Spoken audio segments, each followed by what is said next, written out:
Good morning, everyone, and we're here with our special guest co-host today, Woo Woo, and Mike Powers, hosts of The Morning Point on 94.9. Welcome, and I'm not gonna let you get away with. We have to mention the outfit. I know the tux. Who what are is you this? wearing, Mike? This is Hugo Boss via Beecroft and Bull. I feel like we should be walking on the red carpet, hosting some kind of I should have worn a show. ball gown. Yes, Well, I where's tried to your get her. full-length beaded gown? I don't know. I thought, Lily Pulitzer was the way to go, but he's one up to all of us. You look beautiful, by the way, and nice to meet you. Welcome Nice to Hampton meet you. Roads. Oh, thank you so much. You guys look great, and thank you so much for being Thanks. here. Lots of fun stuff we have going on this Friday. And, I do want to mention that if you're not listening to The Point, you can always hear them on weekdays from 6 to 10 a.m. on 94.9. That is The Point, and also online, pointradio.com. So, we always start off the show with talking about topical things, what's going on. And did you guys catch World Cup action yesterday? Now, the U.S. didn't win in their match versus Germany, but they're still alive. I know, and now I guess they're going to move on. They play again next week, right? Tuesday at 8 o'clock. Yes, they've made the round of 16 by losing yesterday. Yes. And it was amazing how many people actually took the day off of work I know. or Did you played see that hooky, note? I guess Did you you could see say. the note? I did, and I put it on my Twitter, and then I was like, I wonder if we could take this to our boss and we can get out a little early and watch. I watched the game at home with my daughter. And what about you? You like soccer. You're soccer. Yeah, I'm a big soccer fan. Prior to this World Cup. Yeah, and I went up to Murphy's Pub. A lot of people go up there and watch the soccer games. And, I hung out with the unemployed and, again, people that played hooky. It was a really, really good time. All right, well, as long as it was a good time, that's all that matters. And go Team USA. Now, I think they're really going to have to step their game up, right? Yeah, absolutely. I believe that we will win. I believe that we will win. Everybody at home? Yeah. Everybody clap along now. Yeah, I've never seen so many people excited for a loss before. Because, soccer's new to a lot of people here in America. And when we lost, there was a little bit of confusion. And then everyone, oh, but we're in. That was the greatest loss I've ever been involved in my life. It was definitely a lot of happiness surrounding a loss, which we're not used to. Yeah. Well, as I mentioned, it's Friday. And I'm still new to the area, checking things out. I want to know, what should I do this weekend? What do you guys have going on? I want to know what, our folks at home, what they're doing. Well, we'll be at the beach. My daughter, I have a 3-year-old Maggie. Hi, Maggie. She's watching. And we're going to go to the beach. We have birthday parties this weekend. But, going to the oceanfront, the best thing. You got to go. Is there a certain spot?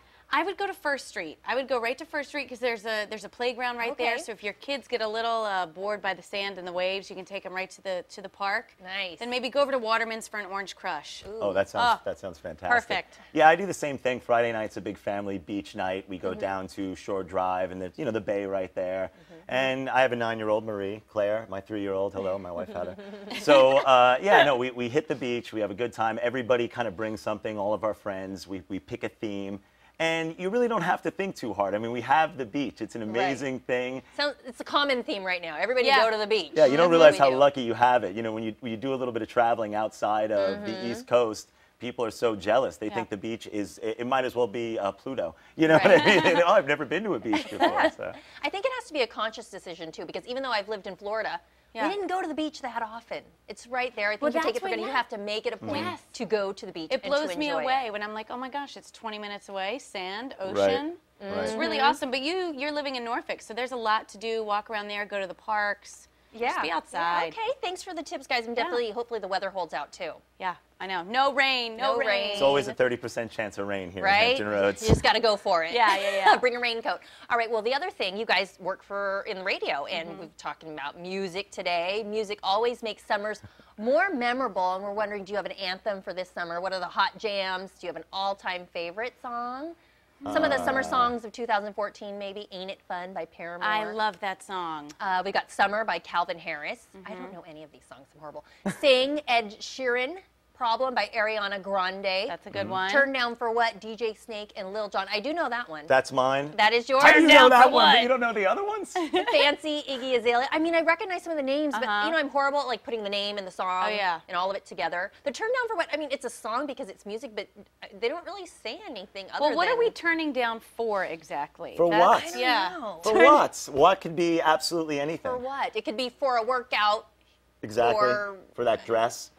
Turn down that dress for the a little tux. bit. It can also be for the For the tuxedo. Yeah, what does that mean? I don't know. We'll have to call up Lil Jon. You guys are the radio people. I don't know. Turn down for what? I have to ask Shaggy. When we Yeah. get back to the office, for sure. I'll ask Shaggy. He'll know what we need to turn down for. Well, our director, Kyle Bloom, says we're all wrong. The song of this summer is Money from Reveries' brand new album, Adora de Phonic. Adora de Phonic. I always say that wrong. That's a mouthful. Yes, Adora de Phonic. But actually, I've heard the Money song, and I do like it. We all like Money. That could just be a theme song all the time. It doesn't even have to be just summer. What about classics? You know, when you think about the summer jams. We did go to Journey the other night, so Don't Stop Believing and all those Journey sing-alongs were kind of embedded in our brains for a couple days. I would have to say like Beach Boys music. My mom grew up listening to like Safari? oldies. Yep, perfect. Yeah, and for me, it's more like, you know, again, I got the 9 and the 3-year-old. You have a 3-year-old. You have 1 and 2, right? Yeah. Let It Go is a very, very big song in my car right now. It's actually the #1 played song. I don't really know about it being in like my a car. summer jam. I think it's like it has can to we be my stop summer playing jam. a jam? No. You have no choice. Yeah. What about Cruel Summer Bananarama? I love that song. Oh, that's a a good great song. one. We got School's Out, Alice Cooper, Summer Love, Justin Timberlake. Oh, good Summer one. of '69, Brian Adams. I The love Voice that of one. Summer by Dawn Hitt. California Girls, Katy Perry. Great song. What about Summertime, DJ Jazzy Jeff and the Fresh Prince? Now we're bringing it back really way You're bringing us back. back to like my silk shirt high school days. With Silk the, shirt, high yes, school days. rayon Okay, silk next time shirt, you're on, high can you school wear days. that? Can you pull that out of the closet? Why not? I mean, last time I was on, I wore pajamas, and my mom yelled at me for 6 straight months. That's why I'm wearing the tuxedo today. Well, and also, you know, I like Summer Breeze. I wasn't born yet, Yeah. but Seals and Croft, you know, that Summer Breeze. It makes me feel fine. And the other talker that I wanted to mention today is in last night's NBA draft, Commissioner Adam Silver made a ceremonial pick that left players and fans very emotional. Isaiah Austin's dream was to play in the NBA, and he'd expected his name to be called Thursday night before he was diagnosed with a career-ending genetic disorder. The diagnosis came just last week, and he was diagnosed with Marfan syndrome. It's an inherited disorder that affects the heart, eyes, skeleton, and circulatory center. So that moment last night provided one of the most memorable moments, and there was a huge outpouring of support on social media. Isaiah played his college career at Baylor, and he received a standing ovation at the draft. So a nice, heartfelt moment. You know, in sports, we don't always get those for this type of reason. I was actually, my husband and I were laying in bed. I was watching something else. I was probably watching Real Housewives, and he was like, let's turn on the draft. And we watched it right as this was happening. Goosebumps. Yeah. And you know, good for them for acknowledging him, because it's something they could have just brushed over. Right. But So to many give him times- that moment. Yeah, so and many it times just- it's about the business and the money and that Right. aspect, and to do something like this is really Right. amazing. I mean, it just happened last week, so I'm sure Yeah. he's just still understanding like Yeah. everything he's been working up toward in terms of I sport. wonder if there's something, like I thought when it happened last night, I wonder if there's a job where he can, you know, be an assistant coach on the bench, or if he can probably still do something with basketball. I mean, he you're just right. can't play. I'm sure he's He going can to still find a be way to still involved, be yeah. involved. And this but, current commissioner is doing a fantastic job with the NBA, so I'm sure they'll find something. This won't be the last. Yes, he's the new commissioner, and I'm sure he's getting some brownie points. And Yeah. it was a really nice gesture, and we wish Isaiah the best in his future career. So we want to know what you at home, what are your thoughts? You can join the conversation and let us know about your thoughts on our hot topics this morning. We've got our Facebook page, and you can also follow us on Twitter at @HR_show. Well, don't go away. We're just getting started this Friday morning. We've got Woo Woo and Mike in studio.